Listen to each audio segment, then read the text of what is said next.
Carolina, it's time. All right, welcome to another episode of Sum It Up. We are so excited for today's show. I'm Joelle Martinez, President and CEO of the Latino Leadership Institute, and I am joined again by my friend and colleague, Harry Hollins. But I know Harry will back me up on this. We are so excited for today's guest, Evelyn. Oh, welcome, Evelyn. We're so excited to have you, because we know what a powerful episode today is going to be. As an Afro-Latina producer, writer, change maker, your work is proving that storytelling isn't just art, it's activism. And I cannot wait to get in to learn about what you have been doing to revitalize bodegas, but also create spaces for other creatives of color. I really, truly, in digging in and getting ready for today, really felt this sense of power and how we can leverage storytelling and really create change story by story and block by block. So welcome to today's show, Evelyn. We're so excited to have you. Thank you so much. I really love the title. I might steal it just to give you a heads up. So I really love the title. Thank you so much for just creating this platform, and just to be surrounded by you two. You guys are powerhouse. You guys are doing your thing, and what you guys are doing with the Latino Leadership Institute. I'm just inspired. So thank you for the invitation. No, thank you. And I know, Evelyn, I know we connected met like over a year ago. And that's where I learned from you about Bodega Makeover, and we're going to dive deep into that. Yes. And I know for many, I know I speak for us, but many in the audience, just when you hear the word bodega, it just stirs up so many emotions and stories. So we're going to have fun diving into that, but that's just a sliver of who you are and what you've accomplished. You've had an amazing career, as Joelle said, writer, producer, director, event manager, executive. So I want to give you a chance to let the audience know a little bit about you. I know that you were born in Brooklyn and raised in Boston. So my first reaction to that is you're someone I would never mess with, given the reality of those two places. Smart. You're smart. You're wicked smart. But talk about your journey growing up in Brooklyn and Boston and how that experience kind of shaped your understanding about, your identity and your purpose. Absolutely. Yeah. It did toughen me up. That street smart is real, honestly. So I'm really grateful to be just like growing up in two big cities, Brooklyn, New York, and Boston. So I do sometimes have those accents that come out, when I'm really angry, the New Yorker come out, but growing up, people would always ask, what are you? Are you half black, half white? Are you Puerto Rican? Are you Brazilian? But never Dominican. I never get that. So at that one point, I was like really frustrated about that. And I'm like, I'm Dominican. Like, can anybody see it? But got older, I realized that people would put you in labels based on what they know, right? So I really just, kind of said, I'm just going to embrace all of me, my Blackness, my Indigenous, my Dominicanness, my Americanness. It really shaped who I am today. Awesome. That really resonates with me. And I think so much in the story and really embracing all aspects of ourselves. I think of movies and performances like In the Heights, right? That give a platform to that storytelling. You can see yourself reflected in some of that. And from an early age, I feel like that storytelling, that cultural connection has really been an anchor and your North Star. So talk to me a little bit about how your identity has really been the fuel and the fire for this storytelling that you've been doing over the years. I think as Latinos, we are natural born storytellers. I just want to put that out there. We are, as the first generation Dominican American, I grew up listening to our elders, talk about our culture, our challenges, and also the latest chisme, who doesn't like it? Who doesn't like a really good chisme? Anybody that has a really good chisme, please put it on the chat. We have SO already up there. That's great. I was sometimes would hear my neighbor come to my mom's house, and she would like, oh, I have the latest gossip, and I hear those, and my mom's like, Jesús santísimo, like. So, it really transformed how I really saw our community, how I saw myself. It's just filled with stories in abundance. Yeah. Go ahead, Harry. Oh, no. Sorry. I guess, just to kind of piggyback on that, but I did, in some doing our research, I heard a phrase you said where you said art was your sanctuary. Mm-hmm. Talk to us about that. What does that mean to you? Yeah. So it's really kind of centered me, because just being dyslexic, I feel like art, I really gravitated to art. And, some people interpret arts differently, but with how my brain works, I see art as a connection, like how everything is connected. So I think it really saved me in a way, any kind of form of art. I first started doing watercolor paintings. I was really good at that because it really kind of tuned out all the noises, all the background noises, and really helped me focus.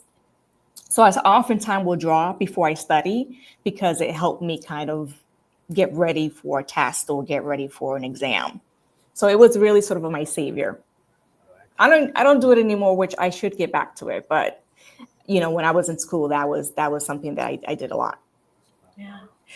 I really appreciate that you've been so transparent about that journey and about being dyslexic and really putting that out front and center. I think, I think of the young kids, especially today, that are trying to navigate that and, are potentially also losing some of these art programs and community programs that are there to offer these other outlets, to offer the brain, it's what it needs. And I want to thank you for that, because it's hard. It's hard putting your journey out there sometimes. It's hard admitting some of the challenges we've been through, but I think you amplifying that in your storytelling has been, I think, really empowering for younger folks that are looking and saying, hey, I see myself in someone like Evelyn, and also advocating for these programs to be out there and resources for folks. Yeah, I appreciate that, because, first it was definitely a challenge. Yeah. Yes, I was one of those kids that rode a short bus. Yes, that was me. Yeah, that was me. And I needed extra help from school, and I often sabotaged myself and opportunities because I felt like I wasn't smart enough, but eventually I just noticed that, hey, my brain just works differently. It's my superpower, it forces me to kind of approach problem in a nonlinear way, so I kind of see patterns, connections, and possibility where others just don't see it. So I think more layered and multidimensional, visual, emotional, and holistically. So that's how I figure how my brain works. I love that. Well, let's jump in and talk about Bodega Makeover, and let's talk about how you put that to work in your career. And Harry wrote this great piece about bodegas really being much more, right? Very, very, very personal, connected to our communities and culture. But share a little bit about how you got into that, how that got started. Tell us the story about Bodega Makeovers and why that's so important to you. First, I grew up in bodegas. My father worked in one. He owned a colmado in the Dominican Republic. And, when he came to this country, he worked in bodegas. That was his first job. And of course, a lot of Latinos back then in the 70s also worked in factories. So, bodegas were just a place where, when money was tight, I don't know what you guys called it, but ours used to call it fiao. Where they put it in the books, there was always a guy that always come, hey, papi, put me in the books, put me in the books for next week. Next time, I promise. For next week. So, and years later, I became a mom, and I moved to this new neighborhood, and my daughter was 4 at the time, and she really took to vegetables. She loved raw peppers for some reason. So, I checked out the local bodegas, and I couldn't find anything, and the third bodega that I visited was in really, really bad shape. So imagine me, I'm with a 4-year-old, she's crying for peppers in the bus. And I'm like, wow, that bodega that was in really bad shape. I was like, hey, wait a minute, I got a show here. Yes, yes. So that's when sort of the little light bulb came up. And, I did my research. I realized that we normalize unhealthy eating, that this is not normal. I learned about food deserts, food swamps, and I really dived into the story. I tied up in a little bow. I went to Hollywood and I'm like, yes, I'm going to pitch this and people are going to love it. And they thought it was a great idea, but they thought it was too wholesome. They wanted to see like a novela with a bodega, and I'm like, that's not my community. That's not who we are at core. We're not all about, we all love good cheese knit, right? But we're not all about drama. We're really about community. Yeah. Mm-hmm. And why was it so, I ran a really interesting on how much focus you put on the healthy foods, which can be we can do a whole episode on that, just how, important that is. But Yes. What kind of brought you down that path? Because I know it's about bodegas. I know it's about kind of the work you do in the Makeover, but you're very intentional around what's on the shelves there and what that means. And where did that come to us? Talk to a little bit about that. Again, just being around the community, they're all from the islands, it's culturally relevant food, your plátanos, your yuca, and I saw that there was a lot of that exchange to junk food because the bodega owner felt like that was what people were buying and people were interested. So it's kind of like, supply on demand kind of thing.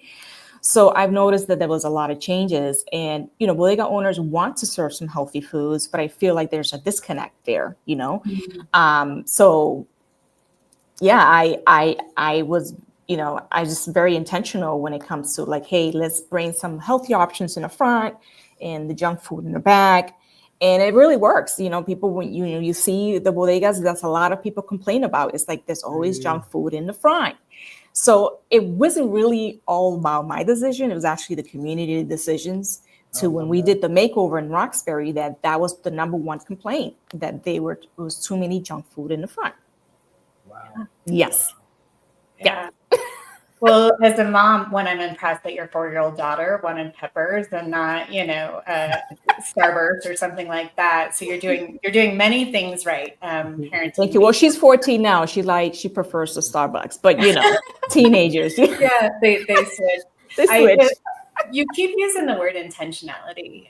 You wanted to have intentional stories being told, and Hollywood wanted maybe different type of stories. The community leveraging the bodegas, what happens inside them, what people get from them, this intentionality. You've obviously met some really amazing people, gone through a lot of different things. What were some of those great moments, the highlights in this work around bodega makeovers that filled your intentionality cup? Well, first, I want to start by putting this out there. If anyone here that is from a brand company or anybody, I just want to let you know that bodegas and corner stores are $131 billion global industry and growing annually at 4.8%. Okay. So they're literally the heart of the community, So I wanted to just put that out there because sometimes people miss that. Like, we invest in your brand, Don't you think it's time for you to invest in us? So I just wanted to put that out there because I think it's really important. So I think there are many, many stories that stuck out to me growing up, again, with my father, the little merengue happening while people are shopping, but the story that really sticks out to me is Ramon Murphy. He was a bodeguero in the Bronx, and he was sort of a true leader. He fought for bodegueros, where they were being mistreated. He led a lot of protests. Sadly, he passed away a couple of years ago from cancer, but his passion still drives me, and he reminds me that this works really, really matter. Wow. Mm-hmm. I think obviously think that work is incredible. I also want to bring back this loop around your path. I think it's really could be inspiring and helpful for folks listening, but also I think about young Latinas that might be interested in the work that you're on and the path that you've been on. Mm-hmm. So we know that you're a mother, you have a son and your daughter, and Yeah. I want to hear, so you're obviously Superwoman. I want to know how you balance this, and how have you been able to balance being a mother, pursuing your career? You've been scholarship at LA Film School. You have so much happening. Yes. How did you do that? Bossing people around. Just kidding. Again, I think it goes back to community, just the community support. I think I did have that support. There were times where I have done this by myself, but I bring my kids in. I let them join me in the journey, so my daughter was there every step of the way, from from meetings, even though she was bored out of her mind. But she was there, and she kind of soaked everything in. And then there were times where she made suggestions, or she reminds me of like, hey mom, but you said this in the meeting. And I'm like, yes, you're right. So she was actually responsible doing the block party. She gave me that idea. So before we did the makeover, we wanted to present this idea to the community. So we organized a block party and had the community come in and figure out what it is that they want to see in the bodega. Because sometimes we come in as artists, we come in as this perceived expectation that we know what the community want, until we show them and they're like, wait, they tell us how they want this story to go. So as a storyteller, you have to be open to that, especially a producer. You have to be open to that, because oftentimes I'm like, oh yeah, I know, this is a Black and brown community, a lot of Cape Verdeans, Puerto Ricans, Dominicans, Black. I know what they want. They want avocado, they want yuca, they want mango. But when I did the survey, it came back, nope, none of that. They wanted healthy to go sandwiches, soup, and smoothie. So that tells you a lot, that you can come in thinking that you know it all, but you actually don't. So that's what's so fascinating about being producers. Like I'm constantly learning. Yeah, that is I was just going to ask. I don't know that everyone knows what a producer is, what a producer does, and how you bring even your mom skills and all these skills, this creative, but it's a business and it's all of these things. What does it mean to be a producer? What does that entail? What have you learned about yourself, about the work as a producer? Well, I think part of me is just want to be the one calling the shots. I think that's the... I know a little bit about that. I can attest. You can say. So being a producer for me, I think it's just it blends my creativity in my in structure, which works perfectly with my dyslexia brain. I see things differently. Where I produce gives me sort of the space to think big and big ideas and turn big ideas into reality. And sort of, you have this big idea, and how do I break it down into chunks? And how do who are the team players that I need to bring in? Because as a producer, this is not a solo act. It's a team. It's a team. And you got to have the right team. And you have to make sure that you guys get along. And there are often times that I work with people that, I didn't pretty much like, but I love their work, and so you also have to think about the brand and not really your personal feelings of that person. So I think it's a good balance for me, creativity and structure. Well, you've obviously had great teams and you've done amazing work. And one thing, Joel and I, we always talk about like moments of reflection. So I want to ask you about a moment of reflection, because you're obviously going to be incredibly humble here. So we're going to have to call out all the great things that you've done. But you were named one of the top 50 Latina innovators by Forbes magazine. And the moment of reflection I want to ask you about is, not about that. When you got the call or notified of that, what went through your mind in terms of your life, your journey, and then you end up and you're one of the top 50? I think my first impression of that was like, who are the rest of the Latinas? Like, who are the rest of the people that I'm in this group with? So it was a learning and then connecting with not all of them, but some of them, and just seeing all of the work they've done. So the things like that don't really, it's nice, But again, I guess it's my humbleness. I just in the moment of appreciation, that I didn't even know that I was being recognized. So it was a surprise. It was a surprise for me. Amazing. Anyone that knows your work and has been in your orbit is not surprised. Long overdue is how we feel. I as another Latina leader, it's easy for us to forget how it is to be the only in the room, be taking on roles that maybe weren't scripted for us, and to exceed the expectations of others when we know we're just beginning. And, kind of that narrative that goes in. If you're talking to your daughter today, or my daughter, or other daughters out there, what advice do you give them that you've learned about being this Latina, Afro-Latina trailblazer in such a way? And what advice did you wish you would have had, earlier on in your career? That's a tough one. At first, I think the advice that I received, that was a good one. I think teachers play a huge role in my life.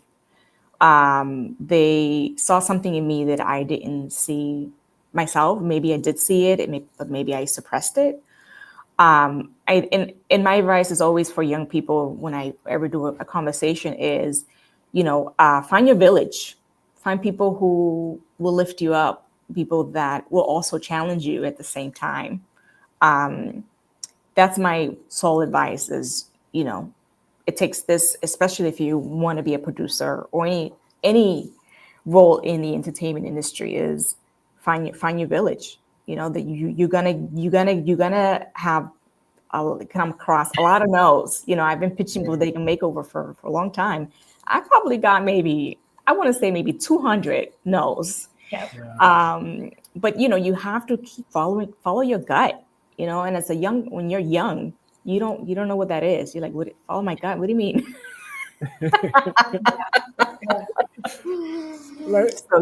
So find your village, man. That's important. That's very important. That's our language here. Yeah. So let me ask about, what about so you went out there, obviously Brazilian, you get a lot of no's, but let's say you get this yes, and it's the genie that pops out of the bottle and you get your dream collaboration. What is your dream collaboration right now? If you could pull anything and pull it together, what would it be? My dream collaboration. I got so many.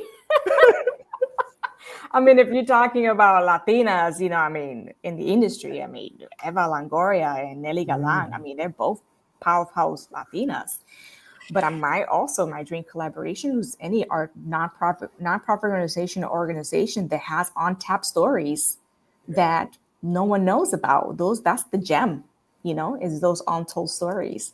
So I would work with anyone who has sort of the same, passion and drive, looking for those undiscovered stories. But Eva and Nelly, they're both.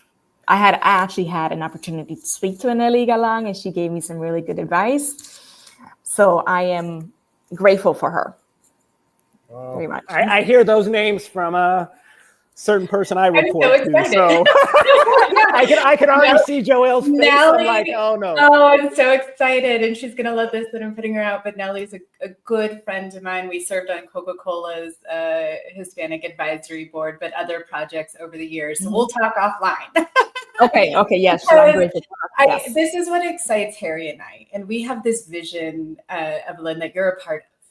From this moment on, it's this idea, Cumbre Summit was all this notion of like, we rise when we come together. So we find our community, we push, we pull, we move forward. It's this very powerful thing. So whether you're in Hollywood or, corporate boards, we need to have this centralized community and we have to do it together. And one of the things that you talked about earlier when you went to Hollywood that I just got to come back to is this intentionality in the way that they want the story written about Latinos and the stories that we want to write. And sometimes they are so different. And you've created spaces, not just for Latinos, but for Black writers and others to tell this story. And we talked about career advice, but as you're looking at new writers, new producers that are so focused on the stories that they want to tell, but are being told that those stories don't fit the mold, how do you provide them? And was that part of wanting to create these groups of people to make sure that they felt supported to tell their stories their way? Yes, I mean, now you can, as where Hollywood is going, I think the independent producers have the power here. The independent creators have the power here. When I heard that and I was in Hollywood, I wasn't surprised, honestly, because I feel that the data, I always question the data, because they always go by, oh yeah, the data says that Latinos, want this type of programming. Okay, but where did you do the survey? I mean, how is that possible? Kind of like versus how I learned, again, with doing the surveys in the community, what I thought that people wanted mangoes and yuca, right? But they wanted healthy sandwiches and soup, right? Like, how depth was your survey? Right? So, I always tell creators the same, like, question it, and there's no such thing as I hate that word when they say, oh yeah, Bodega Makeover, that's very niche, like Bad Bunny is a niche artist. And he surpassed that. He, people that don't even speak Spanish listens to him. I actually went to Berlin to pitch Bodega Makeover, and that's the first question I asked. Who here knows what a bodega is? Everybody raised their hand. So even in Berlin knew what that word meant. Yeah. So question, my thing is question everything, and don't just take that one answer as, legit, or that's the correct answer. Do your homework and do your research. That's my thing. And so when we co-founded SSBC, the Secret Society of Black Creatives, it's full founders, and it came from frustration and love. We were tired of honest being the only one in the room, the only Black or Latino in the room, on set or on meetings. So and we knew there were so many talented artists and creatives out there who just being overlooked because they didn't have access to resources, and that's one of the reasons why we wanted to change that. And the vision is super simple. We create a space where we could connect, collaborate, and build each other up without having to shrink ourselves, right? Because we often do that. Or, it's about making sure that not only we're invited to the table, we build our own. We're building them. Yeah, totally. I'll mention it over to Harry for the next question, but I just have to amplify this. So in 2006, which was a very long time ago, Time Magazine had this this saying all over that said, the Latino market is not some niche market. It is the market, right? Yeah. Back then, 1.8 trillion. Today we're 4.1 trillion. Our consumer buying power. So don't buy into the narrative, question, rewrite it, and use facts and data. I love the way that you really leverage that. That's definitely critically important. You don't know us because you don't see us, and we're going to come out swinging and strong, backed with that data and backed with that information and that curiosity. So, Evelyn, you are you know what? My language, my love language. I love data. I know you can talk about this all day. All day.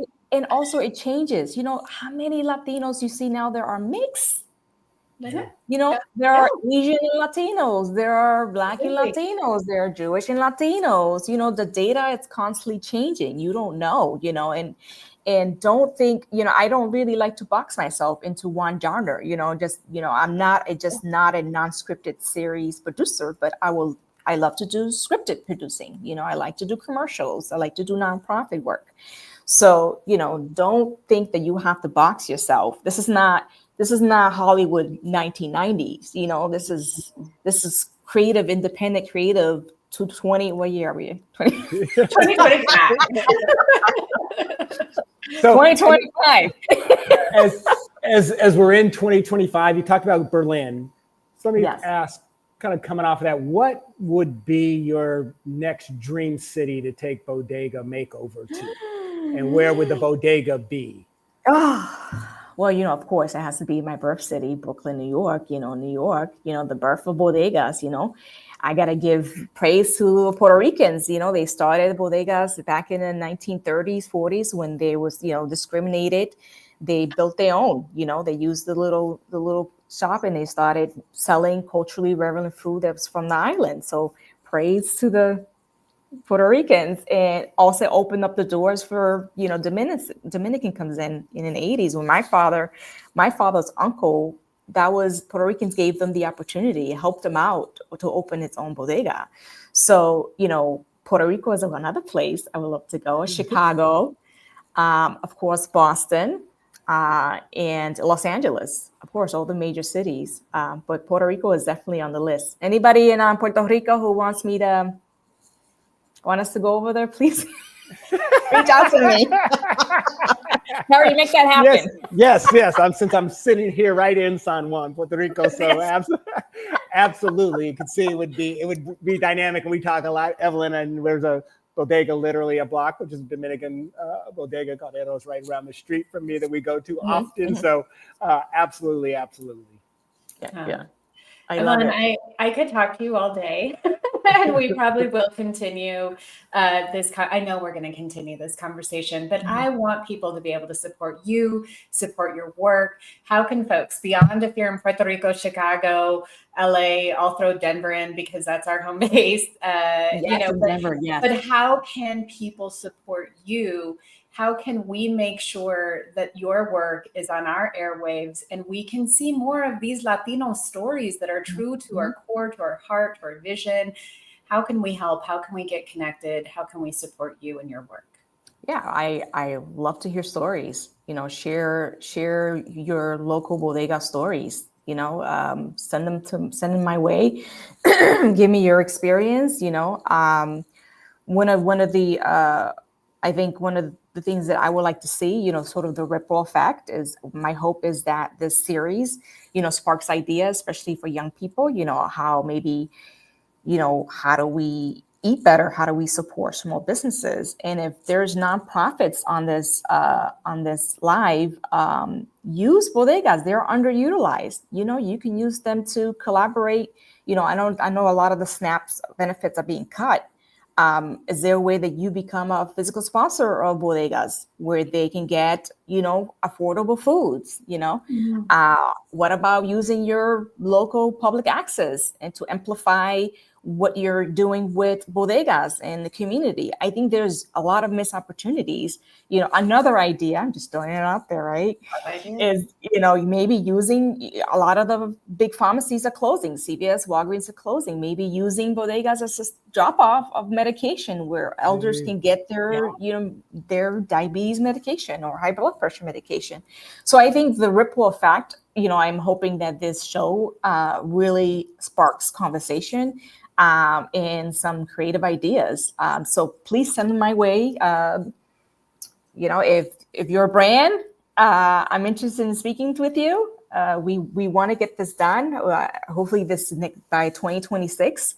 And if you have a really good story, send it to me. I'd love to hear.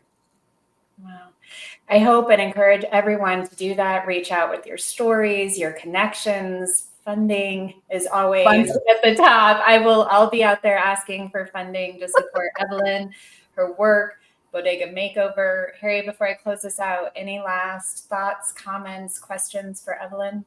No, not for Evelyn. I will make just the thing we talk about is 65 million plus of us in the United States and over $4 trillion of economic buying power. And so everyone listening, just, reminder, don't forget that and what we can do with that buying power, which includes in supporting our bodegas. That's a triple impact. It's the local store, it's the owners, the people they hire, it's the supply chain management, and it's the producers like Evelyn. So for all we go through, for all we think about, we actually have tremendous power. And this is one of many opportunities to leverage it. So I, just always want to keep reminding our community of the power we actually do have. We just need to use it. Absolutely. All right, friends. Well, this has been the powerful episode we knew it would be with Evelyn, her work at Bodega Makeover, and really amplifying how she is changing people's lives, story by story, block by block. Thank you all so much. We'll see you on the next episode of Sum It Up. Take care, everyone. Thank you so much. Bye, everyone. Take care. Bye, everyone.